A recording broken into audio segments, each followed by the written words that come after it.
From Ticker, you're watching She's the Boss. Here's Jules Brooke.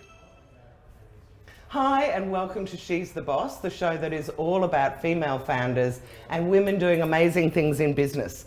Now, before we start, my bugbear this week that I wanted to talk about is entirely appropriate because it's about female speakers and how for a lot of large events now, especially for events for women, there are still companies that are putting male speakers up there. Now, I did a post on LinkedIn I think it was about 6 months ago about this, and said, oh my God, like why, if you're talking to women, it was all around International Women's Day as well, why aren't you running events with female speakers? And the comments I got back on LinkedIn from the blokes were, we can't find any, which I find absolutely ridiculous because there are so many of you. So I just wanted to put it out there that if you are going to run an event for women, you need to have women speakers only. And none of this kind of, there was an email that was sent to me around International Women's Day this year that had a company that was putting on an event for something like 2,000 women, and they had 3 male speakers and 1 woman facilitating it. And when I went to the guy and said, this is outrageous, he said, you know, it takes men and women to rule the world, was his first answer, so I nearly spat when I heard that one. and then he was saying, well, it's really hard to find female speakers. So I'm saying to any of you, if you are speakers out there, would you please get yourself listed somewhere so people can find you. Now, today on the show, I have 2 amazing guests. I've got to ask them their opinion on this, but let me introduce them first. I have Fiona Harris, who is the producer and co-author and co-producer of the multi-award winning web show called The Drop Off, and she's also the co-founder of Kiss and Go, which is her production company. And I also have Karina Bruce, who is the co-founder of Hear Us Raw, which is a clothing brand which she will tell us about, and they did dress me earlier this year, end of last year for a little while, and she's a champion of curvy women, so obviously I'm a big fan. So welcome, girls. Hello. Thanks for having me. Thanks for having me. It's great to have you on the show. So the first thing is, talk to me about female speakers. You go first. Well, I find that bizarre because I'm on booked out agencies books and I do talks in schools and at events, and there are so many women on that website. We're available. Yeah. Jules, and even doing, whether it's talks in schools or talks at corporate events. So what is going on? So why are the guys saying they can't find it because they're not looking? I think that's just a lame excuse, I think quite it is frankly. too. And really, I was so shocked that this guy had founded a bureau group, whatever, of women. It was global women, and it was just like, are you mad? Like, go and put a woman in that role. It just felt so wrong. Yeah, there are so many. Well, one guy did say to me, they're all jumping on that bandwagon now because they can see that it's a growing sector. And I do agree that I think that there is a groundswell and us women are rising up to the surface, but I also think that that is ridiculous that they say they can't find anyone. Just untrue, basically. It is totally untrue. Yeah. So let's talk about you two. So I might start with you, Fiona. Can you tell me what it is that you do? And then I'm going to ask you why. Yeah. Lots of things. No, that doesn't count. Right, start at the beginning. Okay, so I wear lots of different hats. Yeah. I'm a writer, I'm a director, I'm a producer, I'm an actor, I'm a children's book author, I'm an adult book author. You're a mum. I'm a mum. You co-founded a production company. I co-founded a production company with my husband called Kiss and Go Productions, and our motto is make a good things with good people. Yes. And then how long ago did you start doing The Drop Off? We made the pilot of The Drop Off 5 years ago. Yeah. You must have been one of the first web-based shows. No, well, we were early, but we weren't the early. first. But yeah, we jumped on that bandwagon very quickly. Yeah. And how's it been for you? Ironically, as we're now on a web-based channel. I know. Welcome, it's great. I know. So yeah, it's gone really well. We made this pilot with our mates, didn't pay anyone, very cheap, just 3 hours on a Sunday. Put it on Facebook, it got a really good reaction. What's that? What's a really good reaction? Talk to me well, numbers. we got, I think in the first couple of days we had, maybe 4,000 views and all these comments, and so we thought, there's something in this. So then we got Princess Pictures came on board, and we made 5 more episodes and put them together as a little package as the first series, put it out on Facebook.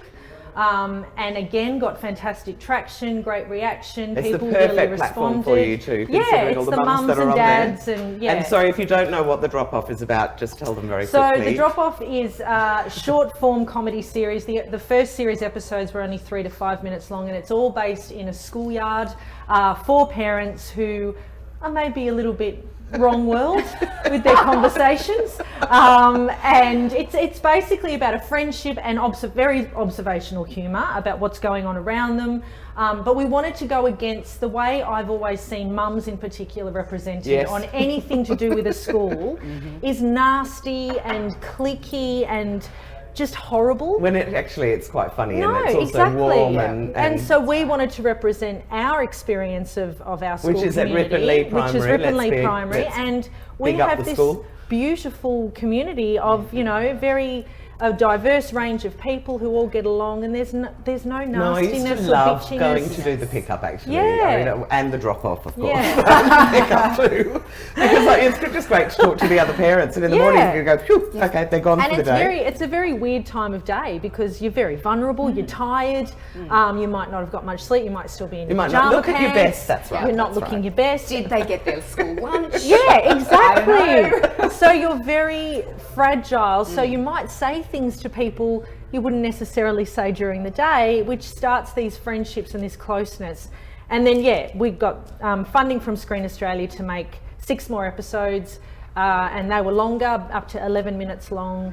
And Channel 9 have just picked it up to play it next year. High five, that's fantastic. They're going to put it on as a telly movie, which is weird. What a surprise that Channel 9 has picked, and I shouldn't be sarcastic, but picking up something that is already proven and popular. Yeah, that just I love it how they the take episodes. risks like that. Yeah. Great, okay, so now let me ask you, Karina, gorgeous Karina, God, I don't know how I feel about sitting on a table with a model. I know. But anyway, talk to us about Heroes. Well, tell me what it is that you do and why you do it. Well, Blaze and I, who is my business partner, we have been curve models for decades. Not decades. Rubbish. You only look like you're 25. Exactly. Embrace that. Take that on.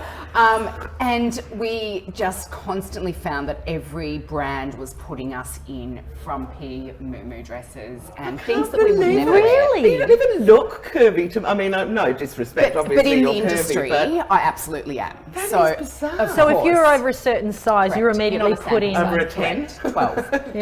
10 or 12, you're a larger model. So we basically wanted to create a platform where women could go and shop from a wide range we've got rubbish clothing here for older people, for larger women. When I lived in London, there were a couple of brands that you could buy, like velvet kind of shirts with animal prints on and all sorts of, which probably doesn't excite anyone else, but excited me. Of course. But you don't see anything like that here. No, not at all. We wanted to create something that was a bit more edgy, that was a bit more fashion forward, that focused on fashion first rather than size. Right. So we went in search of designers that fit that business model that we had. So we sourced upwards of about 40 designers, both Australian, New Zealand, some international. And we kind of curated them and brought them all together under one platform. Oh, brilliant. And shared it with the world. I'll be going to have a look. Fabulous name as well, Hear Us, right? Yes. As soon as you hear it. I know, and we really wanted to put this kind of concept of nobody puts curvy in the corner. Yes, from Dirty Dancing, baby in the corner, and it's like, when you go into, some of the big department stores, the curve division's usually always, under some, dark flickering light in the corner, and you kind of got to search through to find something. We don't have that in your size, sorry, dear. Pretty much. They look you up and down. Pretty much. So you set it up. So what is it?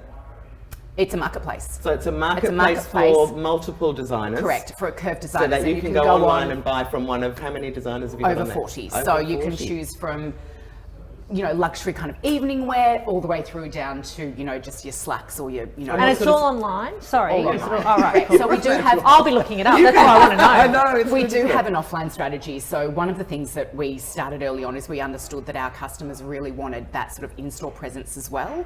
But obviously, the cost effectiveness of being able to have stores all over Australia was just not viable. So we have developed pop-up stores. Do you know, to me, I think that's the future of retail anyway. I just don't understand if 100%. you've got a brand, why you don't just have a shop where people can go and try it on and check your sizes. Absolutely. Yeah. And that then roughly work out what size you are, and then I'm happy to buy everything online. Absolutely. And so we created these kind of style pods within the store so people could come in and we could dress them and style them. So a lot of what we found was curve women would come in and go, I have no idea. I don't know what my style voice is. I don't even know where to start. Please help. And, you know, we would have women crying. There would not be a day that goes past. God, you're making I know. Me hairs on my neck. That's stand why I up do now. it, you know, because of the joy on their faces. So do you offer that kind of personal styling advice as a service? That's fantastic. We do, because Amazing. they need it, and you know, and we want to be able to support them. When you've got over 40 designers, that's a plethora of choice. Yeah. So you need to be able to help them curate that into something that works for them. Yeah. So that's fundamentally really Amazing, what we do, is absolutely kind of build amazing. that community. So back to you, Fiona. Now you set up all of this series. Can you tell me the why? Why did you set it? Why did you do this in the first place? Very good question. Well, I'm an actor. You know, my career path for 20 years has always been acting and writing and creating content. My husband and I are both actors and writers, and we done a lot of theatre over the years, but we've also constantly been involved with TV shows as either writers or story consultants or actors. Right. And you know, we've produced and written our own comedy festival shows for years, and then that was just a natural next step into when web series started happening. And very early days. I'm so impressed you did this 5 years ago. We had to, because I have been in the position so many times where you've got a project in at a network and you've written it and it's getting really close and it's going to get greenlit, and then, oh, sorry, the person at the top has changed and now we don't want that project. And it's so frustrating as a writer and a creator in this country in particular. So my husband and I, when the web series world came around, we just went, this is perfect, because we can just make it ourselves and put it out for people to see, and we don't have to wait for a network executive to say yes or no. We just put it out. And that is the best thing about web series. Anyone can make anything. I think it's the same thing here and with people can see it. And you don't have those massive, don't have to go and get in our case, licenses for TV network. You just set it up and then you just have to get the people to watch it, which obviously happened overnight almost. And there are so many web series now. I mean, it's exploded, and there's all these festivals, which is fantastic. And you know, there's a lot of crap. But I think there is no barrier to entry. Of course. So of course there's nobody it's like self-published authors. There's nobody going, actually you shouldn't be writing that.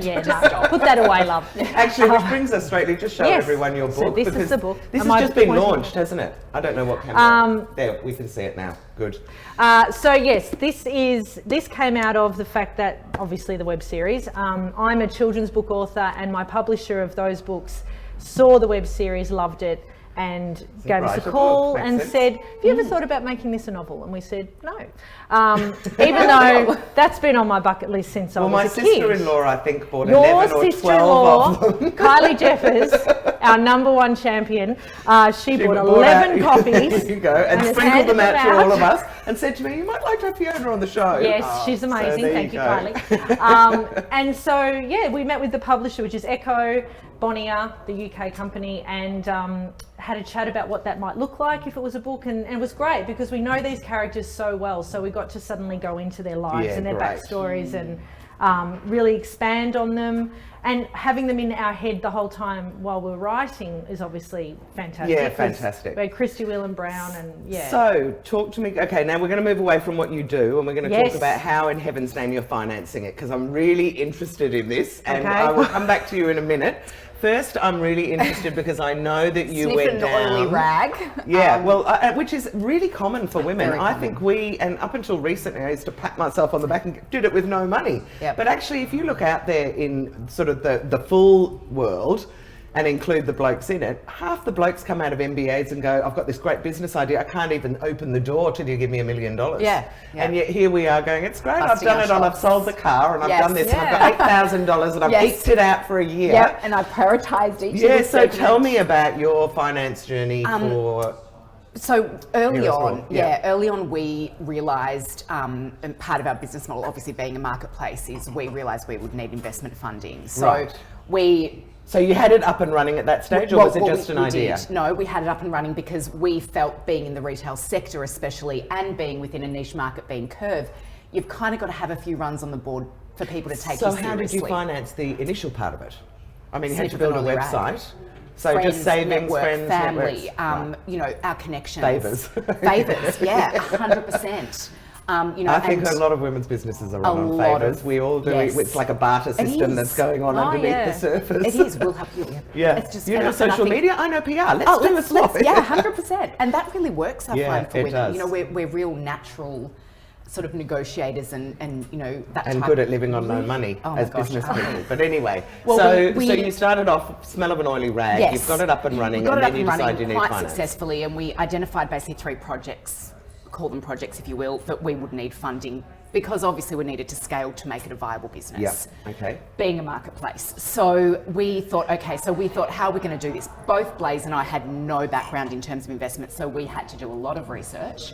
We had to really work through our network of mentors and connections and people that we knew within those types of industries. So what did you need to put together? So you put together yes, a pitch deck? Pitch deck. So effectively, for those that don't know, a pitch deck effectively is basically the high level view of the It's like a organisation. PowerPoint presentation Yeah, that so says who, what, who where, you are, when, this is you how much know, money we want. And exactly. And, you know, a little what bit about the we'll do with it. organisation, the competitors, your niche, like what needs you're fulfilling in the market. and your potential. And the potential. Which is always great, because I mean, how long Yeah, is a piece of- of... So you go up to 5 billion customers, and if I have 1%. That's right. So, you know, and we had to put all of that, and obviously all the financials and forecast out 3 to 4 years, and, you know, we put all of that.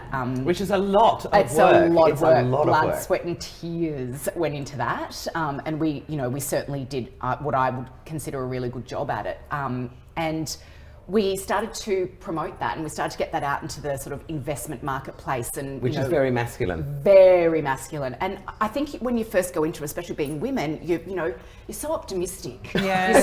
You're so, you know, I've got a great business. I know it's Naively great. optimistic, I would Yes, say. But and, yes, and you know do. it's going to work. And you go, this is brilliant. All I this is need brilliant. is somebody to just realise how brilliant it is. And of course, And as they're soon as handing I out money start, everywhere. So Yeah. of course they're gonna give Everyone's some going to me. think it's brilliant, just like I do. But you know, one thing you quickly realise is that isn't the case. Right. And what we realised, especially early on, is about 2 to 3% in Australia of women are funded. It's It's so it is outrageous. So 2 to 3%. Did you not realise that? I've been raving about it on the show. Yeah. 2%, up until 2018, it was 2% of VC funding goes to female founders. It has And now, only- in the last 2 years, risen by 1%. I would say that it means negligible. It's like we're not being funded at all. And there's only one angel organisation called Scale, which we were part of, that actually focus on female I think there's founders one more. primarily. I think there's one called Head Over Heels as well. Oh, okay. But Yep. you're sure, but it's minuscule Yeah. anyway. And Yeah. the other thing is there just aren't enough VCs out there that are women. No, especially in Australia. And so I think, well, what we did is we went through the process, we went through our networks, we kind of, you know, we had meetings with people that were in the sector that we thought that, you know, would be a, you know, Understand viable the option, retail. you know, all that kind of thing. We went to wholesale investor networks and worked the room at various, you know, investment forums. You just got to pitch your It bum was off. literally, it was Yeah. exactly that. And I think one of the things that's frustrating is, you know, when you've got that, you know, in the back of your mind, not only are you fighting against the fact that it's 2% or 3%, we're in a sector of retail, which is really not a sexy sector. But it's not also tech, not it's understood by men. No, of course so not. very, Sure. very few VCs out there, Would let's be honest, sure. would understand curvy Sure. women retail, Yeah, of that this course. is actually a massive opportunity. Are Yeah. massive. And so I think from our perspective, that was a little bit like a sort of a check. Like it was like, really? And it was, we just couldn't believe that, you know, we are such great, we're so good at what we do, and we feel that it is a viable business, and to have sort of these elements come back, and then of course the bushfires and then COVID and Yeah. you know, it Because was- when did you start? well, we started the pitch process probably early last year. Right. But that's a very long Yeah, right. time. And research, the amount of research you have to do and the connections that you need to make. Yeah. And, you know, the networking that you have to do, you know, it's essential. And of course, the development of the actual pitch deck itself. Yeah. It's so much work. So It much is work. so much work. And so, and that's... So how did that's you kind of go? I mean, how did you So- manage to pick anything up? Well, we did. We just before the bushfires, we did meet with a couple of US investors. Oh, yeah. So we were sort of Which still I in the- believe are much easier. I mean, people tell me you can go to Correct. Silicon Valley, have a coffee with someone, and they'll go, "Here's 250,000. Yeah. Just go I'm off it." And jumping I'm on like, a plane I as soon as know. the airports are open. My I God. know. I know. So that's kind of the situation that we're in at the minute, and things obviously have paused because of the bushfires Yeah. and COVID. Things are kind of. And I do some work with Birchall, which is an equity crowdfunding. Actually, that's something that you could consider as well. But I know that they said all the investors course. went very wobbly, 100%. as you would imagine. Of course, Yeah, they're which is nervous. weird because I would have thought, wow, they would be going, well, hey, here's a whole lot of people that are going to be gagging for it. Yeah. Here's some And it's opportunities. online. Let's go and It's pick it online, up. So- 100%. And you know, a lot of businesses obviously during this time, it's a great opportunity to pivot or really focus on an area that they potentially hadn't focused on previously. So there's lots of scope for growth and advancement. And, it's such an untapped sector. So Fiona, we haven't got that much longer That's left. right. It's not enough time to get through everything. But tell me a little bit about, from your point of view, how have you funded everything? Well, same, combination of community favours, networking, and as a writer, you do so much work for nothing. 4 years at yes. The amount of treatments, pitch documents, synopses that I've written would, if I added up all the hours, I would just be a basket case. So you do all that for free anyway, and then when you get to a point where you're ready to make something, it's about favours and networking and doing things like that. But also, for example, Ripponlea Primary gave us the entire school for a full week for no money. But that's also because I've written their school plays for the last 7 years and directed them and been really involved in the community. It's barter. Yeah, it's like what you said. It's barter. It's a lot of hard work, and knowing that you have to do a lot lot of work for no money to get to a point where you become suddenly attractive and the risk is diminished, exactly basically. right. So, 100%. I mean, that's the whole thing with VCs that, again, I find really weird, that people say to me, when you're making $1 million, they'll all want it. And I'm like, when I'm making $1 million, I don't know that I really want them. That's right. That's it's right. just really weird. And Screen Australia have a lot of platforms for funding for artists, especially they are at the fantastic. moment. So thank God we got that funding, which meant we could pay everyone properly, and that was good because that's financed a few other things. So that's taking you up to the next sort of level. Yeah. Amazing. All right. So one last question for you before we go, just short and sharp. I don't think I told you about this, so I'm just going to throw it out there, and it's perfect for both of you. I want to talk about women starting businesses with partners. Because now I don't mean husbands and wives, although we just have to also say this amazing water is by your gorgeous husband who delivered me some yesterday. And I just have to say, if anyone's having a fancy event, that is one seriously heavy and gorgeous bottle. It is but that's not a business that you do with him. So you've set up one with your friend and you've set up one with your husband. Talk to me about the pros and cons. Well, yeah, I mean, there's a lot of pros and cons, and I think it's absolutely imperative that you get it right. Yes, and I would say that you have a contract or something Absolutely. that says if we 100%. decide that we don't like each other, These this are the is how we're steps. going to step away. 100%. Because if you don't do that, when it gets to that stage, it can be a nightmare. Because And you're just not speaking to each other and it's all awful. And it can go, no, you don't want that. And I think there's an element of understanding your strengths and what you bring to the table, and also understanding their strengths and what they bring to the table to make sure it's not the same. That you're complementary and that you're not going to headbutt. Exactly. And so I was very lucky in Hear Us Roar's sense, because Blaze is amazing. She's just an incredible Well, if you find the right person, it's brilliant. And I've done that. I've had businesses with people that have just elevated me, and we've run because the relationship was so great, and they were so supportive that we could, we were supportive of each other, but I've had another one that fell apart very badly. And I'm so glad we had that contract, because there was no discussion. We just went to the accountant. They doled out what you'd agreed earlier, and I was able to escape, for want of a better word, but nice and smoothly. So what about when you're working with your husband? Yeah, well, I've collaborated with a lot of different people over the years. No, there's no contract there. But other collaborations. That ain't going to happen. Other collaborations over the years, we have had contracts for that very reason, because we got burnt I got burnt very early on. So how in your relationship though? So with Mike and I, we're very lucky and blessed as well in that we've been together 20 years. We know each other very well. We started out meeting, doing a show together.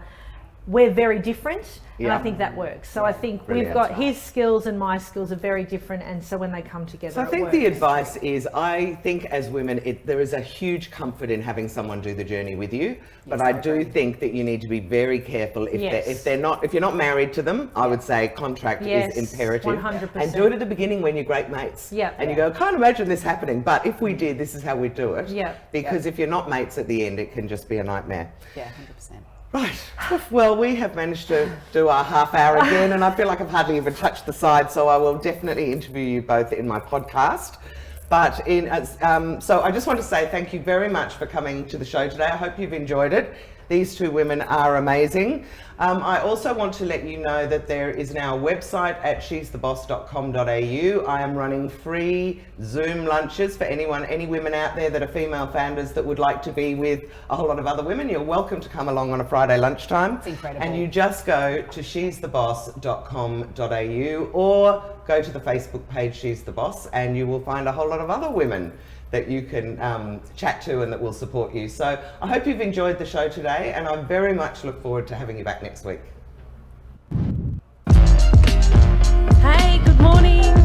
Tickers New Breakfast Show.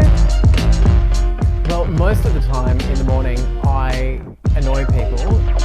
I think Ben is so fabulous. He is wild, he is warm, he is witty. The first time I met Alana, I realised I wanted to have a drink with her. You never know what's going to come out of his mouth. Kick off your morning with Ticker Jumpstart. We are playing in uncharted territory. This preparation takes me all night. It doesn't matter how long I take, because Ben will always take longer. Ticker Jumpstart with Benjamin Norris and Alana McLean. You're going to get some different stuff with us, and we're going to be unapologetic for it. You do realise it's the morning, so you don't need to be the human coffee. There are now more ways to watch Ticker. Download our apps for Apple and Android devices. We're live on Twitter and YouTube Live. And you can catch us on Amazon Alexa and Google Home. Head to the Ticker website for more. Introducing Ticker Sport. Mate, how exciting is it to kick off Ticker Sport? Mate, I'm as pumped as you, which is pretty pumped. We're here to talk sport, business, there's a market, there's a niche. It's David Davidovich and Adrian Franklin tackling the biggest issues. Mate, we're talking sport, but we're talking business as well. And as you know, right now, there is no more important time. The world has changed and we are here to react. Where nothing's off limits. This is unprecedented. We've never seen sport ground to a halt like it has. Sport's heading in a completely different direction and we will be at the forefront. Every Friday, live on Ticker and on demand via the Ticker apps. Ben, Rob and Robbo. Streaming across the globe, Ben Norris, Rob McKnight and David Robinson. Ben, Rob and Robbo. News, reviews, entertainment, it's the Ben, Rob and Robbo. Ben, Rob and Robbo Show. Ben, Rob and Robbo Show. The Ben, Rob and Robbo Show, Monday to Thursday at 1 p.m, right here on Ticker TV.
Community has been hit hard by the impacts of coronavirus. but with it comes opportunity too. Ticker brings you the latest information and interviews with startup founders about how to survive and ways to grow. Head to the Ticker website or download the Ticker apps.